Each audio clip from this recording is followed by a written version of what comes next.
our laundry room over existing vinyl.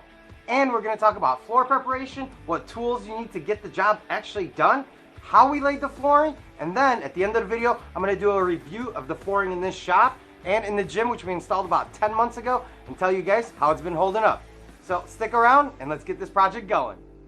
Alright, so for this project you're going to need a couple basic tools that you probably already have, or if you don't have them you can pick them up for a couple bucks.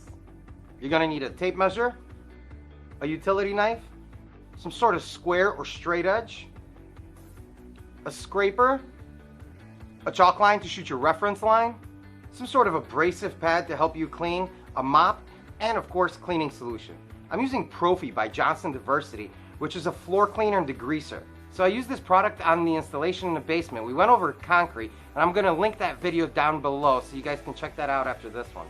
Now, these are just things that I used, and you don't have to use the same exact stuff. Just know that you have to prep the floor really well so you get a good bond, and how you do it is up to you. But this is how I did it. First, you want to prep the room by removing any floor vents that you may have. And if you have any baseboards installed, just remove the base shoe by scoring it with a knife and using a spatula or some sort of a pry bar to pull it away from the baseboard. Then remove everything else in the room, and in my case, it was the washer and dryer, which were pretty heavy. And Thor just stood around and watched. I know, it's tough. Okay, so the floor preparation is probably the most important part, because if you don't clean it really well and it's not debris free, you're not going to get a good bond from these planks. In my case, the flooring that we're going over is in really good shape, so we don't have to remove it and start from scratch. We just need to clean it up really well. So I poured my solution into a bucket and then used hot water with it. The hot water just breaks things up much easier. I used a microfiber mop to clean the floor, but you can pretty much use anything that you have laying around the house, just as long as it's clean. Now I had a bunch of paint splatter from when I painted the walls, and that came up easily with a combination of the mop, the sponge, and the scraper. And here you can see how well that abrasive sponge did. It actually picked up most of the paint, and where it didn't, I just used a spatula for it. In all, I think I mopped the floor 3 times to get it ready for installation, and I was ready to go. The flooring that we're using is the peel and stick vinyl plank flooring, and it's made by a company called Traffic Master, and the color that we ended up going with is gray ash, which is the same thing that we used in the gym downstairs and in my shop. So I was going to use the chalk line to get a reference line for my first row, but then I just realized that I already had a reference line from the existing flooring that was installed, and I just followed that. Typically, most walls are not going to be straight, so you don't want to reference off those. So just shoot a line and you should be good to go. So when you first pull them out of the box, you're going to see that they have a paper backing. Just peel that off and then carefully align it with your reference line on the floor. The first row is the most crucial, because if you don't get that one straight, everything is going to reference off of it and you're going to end up having some issues down the road. So if you take your time here, it's going to pay off later. Start by placing one end of the plank on the floor, aligning it with that line, and just press it down and then continue all the way through the plank. Hand pressure is all you're going to need. Your second plank butts up to the first and goes down the same way. Again, make sure you're following your reference line from the first row and just keep going.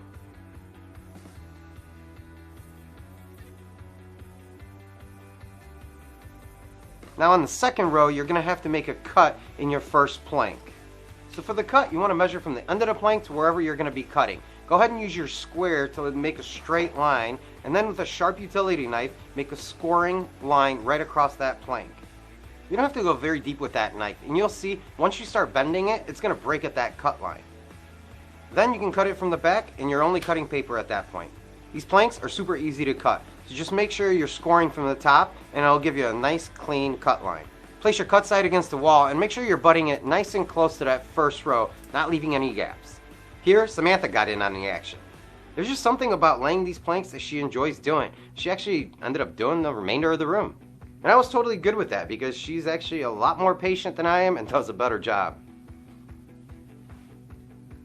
Now if you have a carpet transition like we did here, you can actually stick your spatula underneath it and lift it up. Your flooring at that point will just slide underneath it. It's only about 1/8 of an inch thick, so you won't even notice the difference.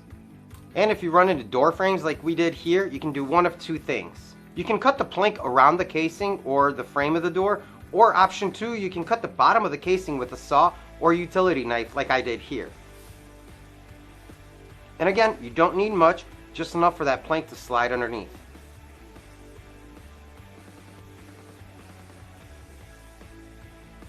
For around the vents, just make 2 vertical cuts all the way through, and then score the plank between those two lines and then break it off. You don't have to be perfect here because the vent's going to cover it, but get kind of close and then the vent will pop right in. So once you have your first row done, all of your doorways figured out and vents, it's just a repetitive thing at that point and a lot of fun to do. And even our animals got in on the action. Just naturally right where the next one goes. Tell him to get up. Get up. No, go out there though. Alright, stay. Look, he does the exact opposite. Come on, get out of here. Or I should say, got in our way. But since I wasn't doing it, it was actually comical to watch the dogs and cats mess with Samantha. 36 divided by 2 is always 18. just in case you guys are wondering, it is 18. Oh!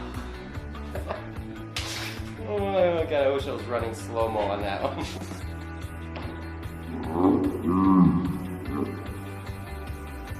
And with a little preparation and measuring, anyone can do this. Now, this video is in no way sponsored by any of these products to include the flooring.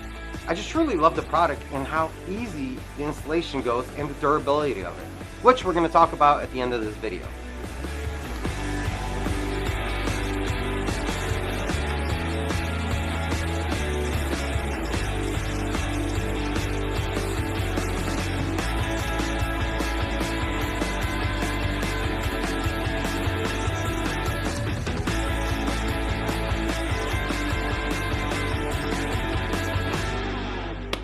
What did it take us? How long did it take us?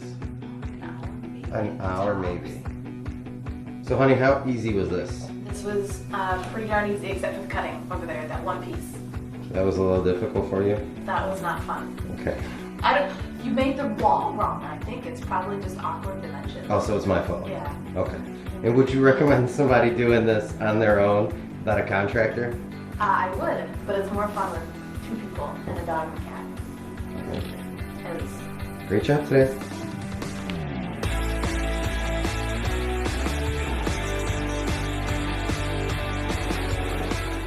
So there you go, guys. Our flooring installation in the laundry room is complete, and we couldn't be happier with the way it turned out. This product is truly awesome.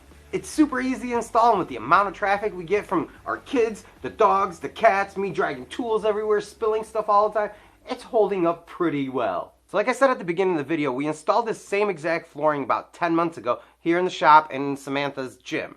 And I have spilled stuff all over it. I have dropped tools on it. I have walked all over it with God knows what on the floor, and it is holding up great. And not to mention the gym, where we've dropped weights and moved machines, and I can't tell you how satisfied we are with this floor. Now, like I said before, we are in no way sponsored by this product. We just truly love it. We have put it through the ringer with everything that we have done to it over the last 10 months. So if you guys are thinking about getting flooring like this or are on the fence about it, I hope you got something out of this video. This was just our experience, what worked and what didn't work for us, and I hope you guys enjoyed it. So if you have any questions, go ahead and put those down in the comments. I answer every